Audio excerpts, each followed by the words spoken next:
Okay, now we're off and running. Thank you for your patience. Okay, so black here is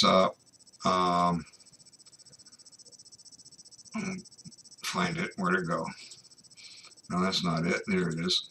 Black is Daimonion. He says here, it's a terrible game, but still, I'm not really sure why I lost so quickly. Actually, I wasn't trying to develop an attack along the H file, and then all of a sudden, I found myself desperately defending. I'd appreciate it if you could take a look. And he sent me the link, and I've got the game loaded. Okay, so let's try to answer all your questions. I may have to refer back to that to make sure I got them all. I'm looking at the position. Now, one of the things, the final position on another site, chess.com, he's unfortunately got a bad game, as we'll see. Okay, Daimonion, one of the things that I preach in this slow play is to take your time. Now, you're playing a 45-45 game. What this means is you have 45 minutes to start, and you have 45 seconds increment every move. Your goal is to make it to move 40 with maybe a minute or two on your clock, and then use that 45 seconds to finish the game. Usually, if your game's still going by move 40, half the games played last less than 40, the other half take longer. And we can usually, by move 40, we can usually predict what the likely result should be. Doesn't mean it'll be that, but it should be. So we want to take our time. You know, any player with a title, Grandmaster or myself, National Master, whatever, we did not get our title by playing quick chess. We got it playing slower time controls than you're playing here. And because we need that time to think, to plan, to judge, evaluate, okay?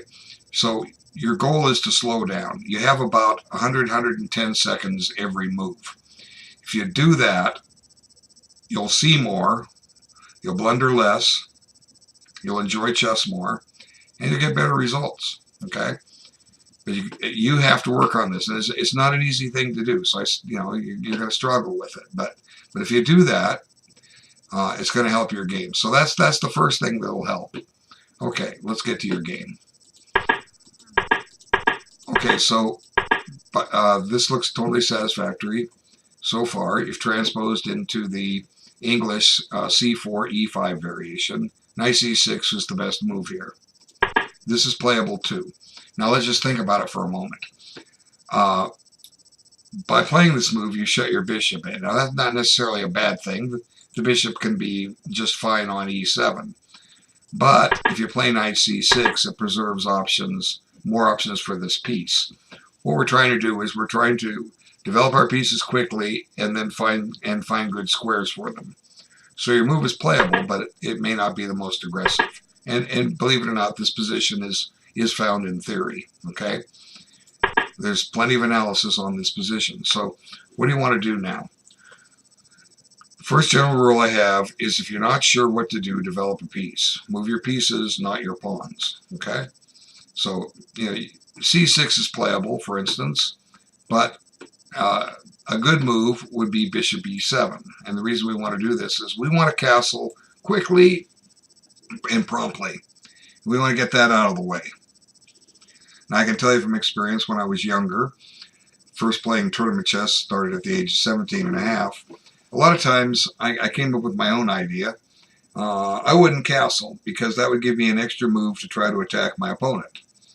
But if I was playing a good opponent, unfortunately what happened was they ended up attacking me because I left my king in the center too long. So two good moves would be bishop E. Your next two moves should be bishop E7 and castle, because it looks like White's planning to play bishop G2 and he'll castle. So you'll castle, he'll castle, then we can figure out what we want to do next.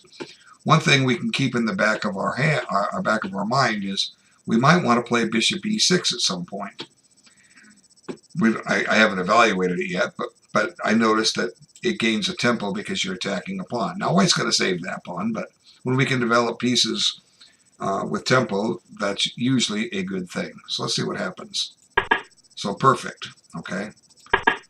All right, now you want a castle. Okay, now this is playable. Knight c6 is playable, but you know, let's just get the deed done. Let's get in the habit of getting the deed done. Because as I recall, I don't think you did castle, and you ended up with some heat because of that. Or at least I know your king is exposed to the final position. So castling would have saved you. You wouldn't have lost. You might have still lost, but you wouldn't have lost the way you did. Okay. And if you did castle, then I apologize, but there'll be some other error. Okay. So this is fine, except we want to castle. Now white should have castled here, and he didn't. Now again, we want to castle, unless your plan is now you think you want to castle queenside. Okay. Now let's castle. Okay. So this gives an interesting strategy. One of the ideas is, you mentioned in your notes you weren't trying to attack on the H file, but actually you should if you want to castle queenside, because the standard strategy here when you opposite side castle is you do what we call a pawn storm. You storm your pawns up the board to try to trade off the pawns in front of the enemy king. That creates weak squares in his position, and it opens up lines for you to try to get a checkmate. So white to play, what does he do? Okay, so now he puts his knight here. Now that's both a good move and a bad move. Okay, it's bad because he's moving his piece twice. It's good because he is kind of stopping you from dropping this down here. So maybe we could have foreseen that this knight was coming here. It's often a common theme.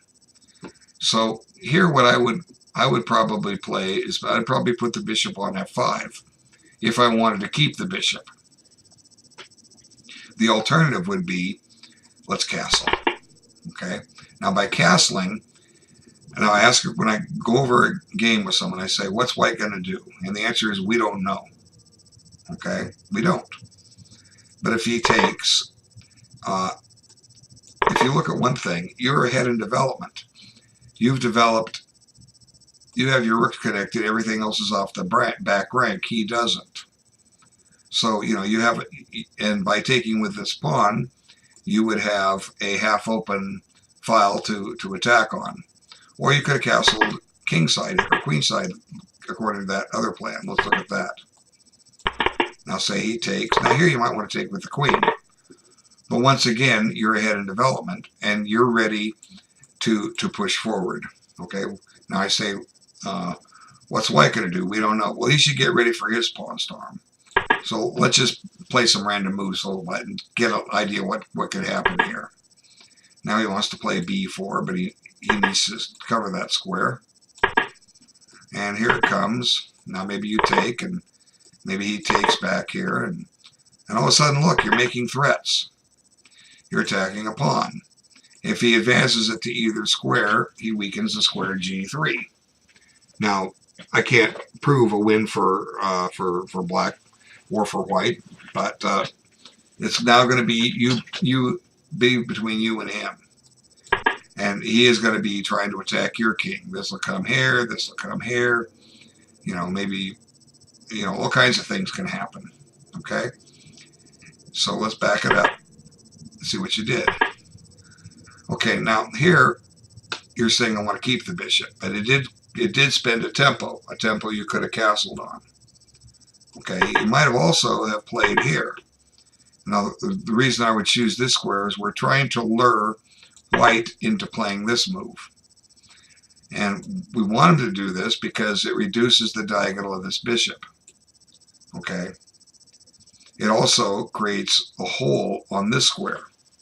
He can never challenge that square with a pawn unless there's an exchange on one of these.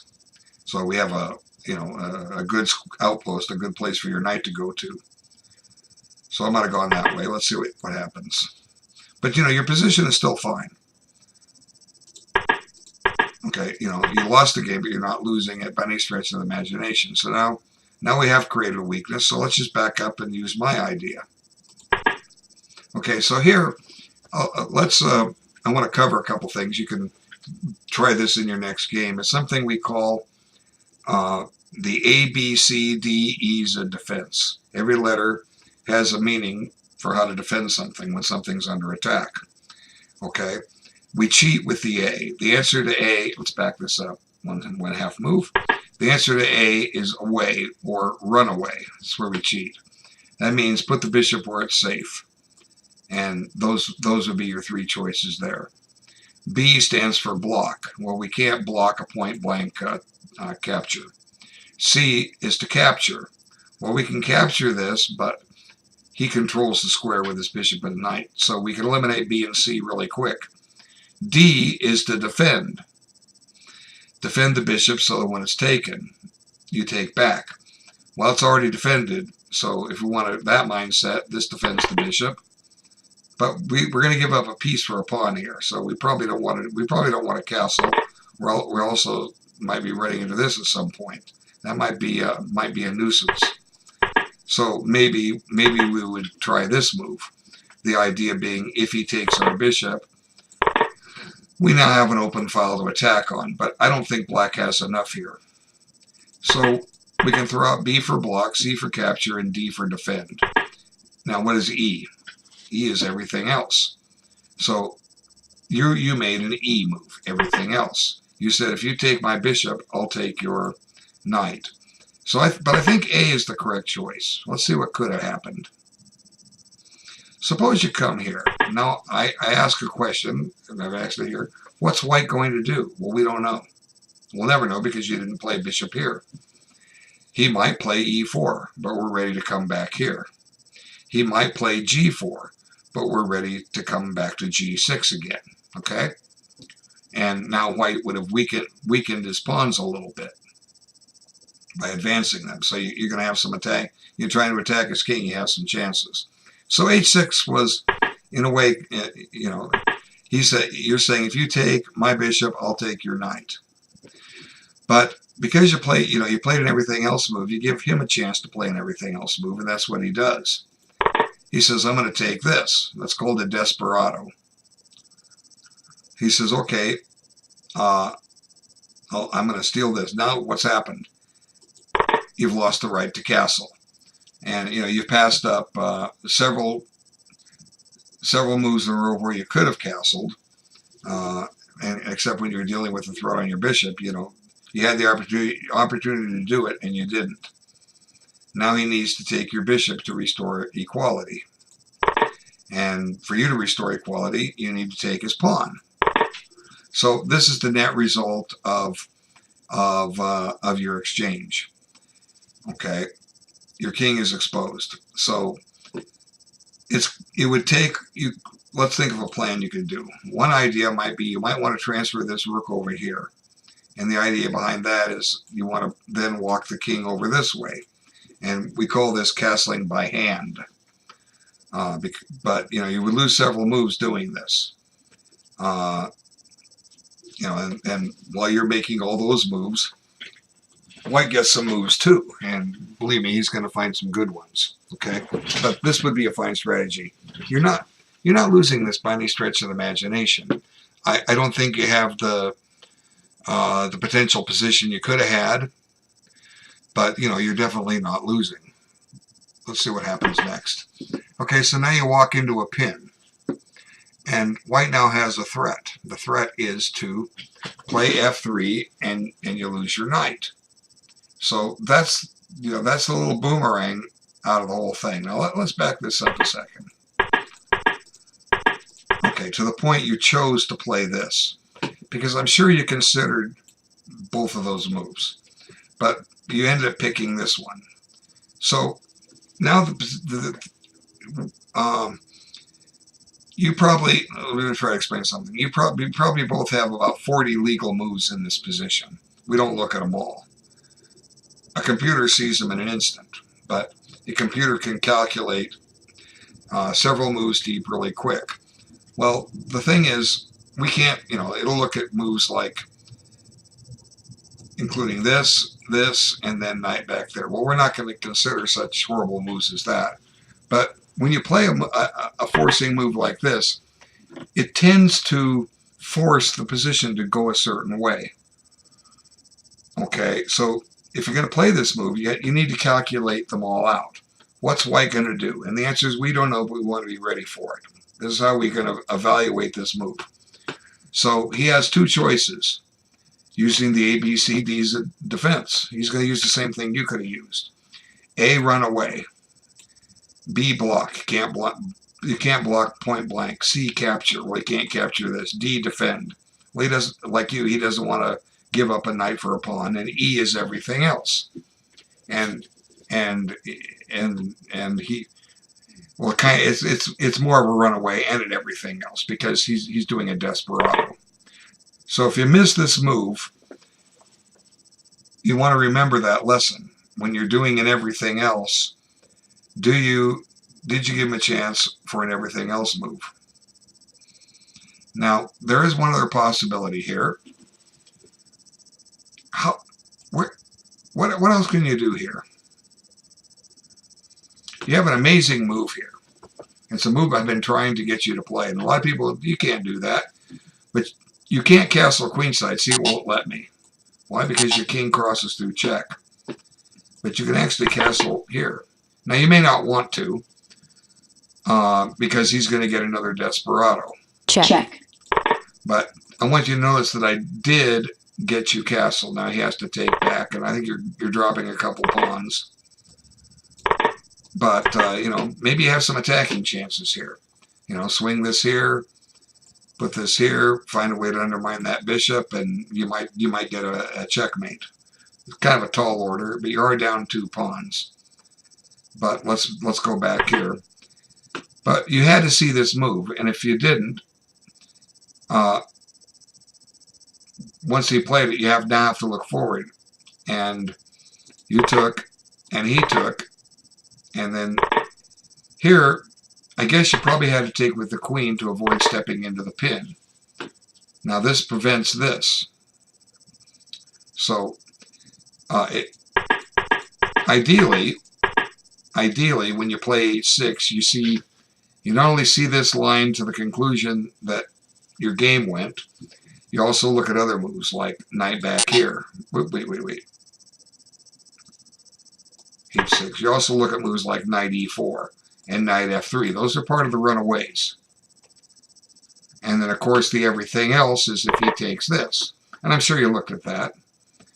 And you take, and maybe he takes, and you take this, and hey, you do have some attacking chances, although your note says you weren't trying to attack on the h-file.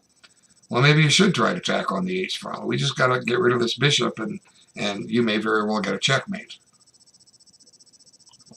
Okay, so let's back it up. So every move we have to go through the ABCDs, the defense. Rook's under attack. A, run away. That's castle. We looked at that. Even if you play rook here, you still get a desperado this knight. It's kind of sad. See, one of the things, this knight's a goner. It's not getting out. But you know, if this rook wasn't under attack, you could now retreat your bishop and you're winning a piece. But the fact that your rook's under attack meant he can get away with it. So you did move quickly in your game. You know, you had like 40. Let me look at it again. Oops, wrong button. Hang on. No, that's not it. I got lost it. No, here it is. Your final position. You had 43 minutes and 6 seconds, and you made 17 moves. So you had about not quite 800 seconds added to your clock. You know, we could say that you end up gaining 900. You're counting the time you used. You spent 900 seconds on this game, and your opponent spent a little bit longer because he has 5 minutes left. So you spent 900 divided by 15 is, 900 divided by 60 is 15. So you spent about 15 minutes on the game. Your opponent spent about 20. This game was over in 35 minutes. If you both take your time in a 45-minute game, and as I recommended, the game is lasting 2.5 hours. So this is one of the big reasons why you lost. You know, you moved too fast. So you really got to work on that. And if you change that, I promise you, you're going to enjoy chess more and you're going to get better results. Okay, so let's come back to the position. But here we have a choice, which way to take. And if you're not taking your time, you can't properly evaluate because you have to think. And the best way to be able to think is to have the time to do it. And, you know, you can basically average 110 seconds every move, and you'll still make it to move 40. If the game is still going, you'll have that 45-second increment every time to help you on the pace, okay? So you probably had to, so you hear when you played knight takes, you had to see this move coming. That creates a pin, okay? If you didn't see that move coming, you know, work on more tactics or ask yourself, recognize that they're on the same diagonal and he could pin you. So, you know, you have a problem here. This is a threat. Let's see what you did. See, you brought the rook here. Now, I think he can just play f3. What did he do? Well, he decided to attack it this way, but what do you do if he plays here? Okay, you know, well, actually, wait, you do have a move. Let's see, you can come in here, but maybe you don't survive this. I see, so you're defending your queen. If he takes your queen, you take his queen. He takes your knight, you take his bishop. Okay, I see what you're trying to do here. So, but what do you do if he just puts his king here? Whoops. We gotta make it your move. What do you do if he puts his king here? See, now the king defends the bishop. Okay. Now, if you give this check. You know, you don't have this at your disposal. So this is one of the reasons you don't want to go in and get yourself pinned. This was a critical point of the game. Okay, so he could have played here. He didn't. So a king here, you can defend it this way, but he still gets this in. And, you know, again, this check doesn't help you. So you're, you know, well, there's still some tricks here. Or is there? Let's see. You have to get your king off this file because he's threatening to take with a discovered check. That means let's try putting the king back here.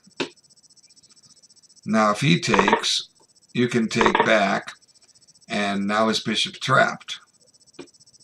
But is there any rule that says he has to take that knight? What if he plays here now? Okay.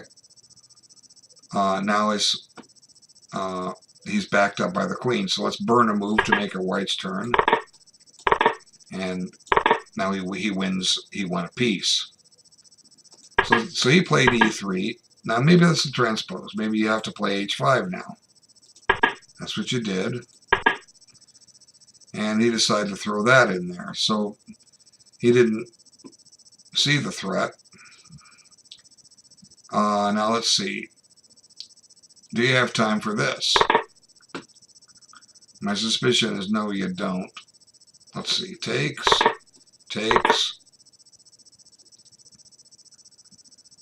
You could take this. You take this. He takes this. You take this, and he takes this. And you're down a piece. So you came back here. I don't know what you're doing. You're trying to break the pin. Okay, that makes sense. But that hangs this pawn. And, you know, here you just overlooked the weakness that's coming down here, but you broke the pin. And now after you moved your knight, you just missed this check. And game over. So the game just blew up on you. It's kind of unfortunate that it happened so violently, but you do have a very, very difficult position, and the critical blunder, the last blunder you made was putting the knight on, or taking the pawn on g4 with your knight. You definitely want to take with the queen. And, you know, not the ideal position that you would like or that you might have gotten. You know, allowing this desperado was critical. So let's back this up. You know, I didn't like h6. So let's put this here. This maintains a pin on this pawn. And I asked the question, we'll just try it. What is he going to do? We don't know. But now we have to come back here. Now what's white going to do? We don't know. Let's develop a piece. See, if you're not sure what to do, develop a piece. Now, for what it's worth, you can play this. Now you're threatening to win a pawn. Okay, you have 3 attackers on g4. What's he going to do? We don't know. Well, that shuts in his bishop. And this isn't forced. I'm just kind of playing along a little bit. Your f7 square is covered by your bishop. Let's just take this. And maybe you should take this way, but you know, I'm just going to take this way for the fun of it. Now it's castle. Okay, now it's a game. You know, who knows what's going to happen here? If someone blunders, we know what's going to happen. But you know, your game is. But my point is, your game is playable, and your king was safe instead of becoming a target. So you've got to not just look at one line, and you know, you got to look at more than one line. So when you're playing quick, there's a chance your instinct is directing you to one move, and you look at it and see what you want to see, and don't see everything. And you don't see everything because you move too quick. But if you slow down, you'll be able to see deeper, and then you'll be able to have time to look at more variations. So trust me, you do those things, your chess will improve. Okay. And thanks for watching. I'm going to stop the video. What I'm going to do is I'm going to upload this to YouTube. Of course, you'll find that out before he hears me say that. So, okay, where's my streaming software? It is. Okay, so stop recording.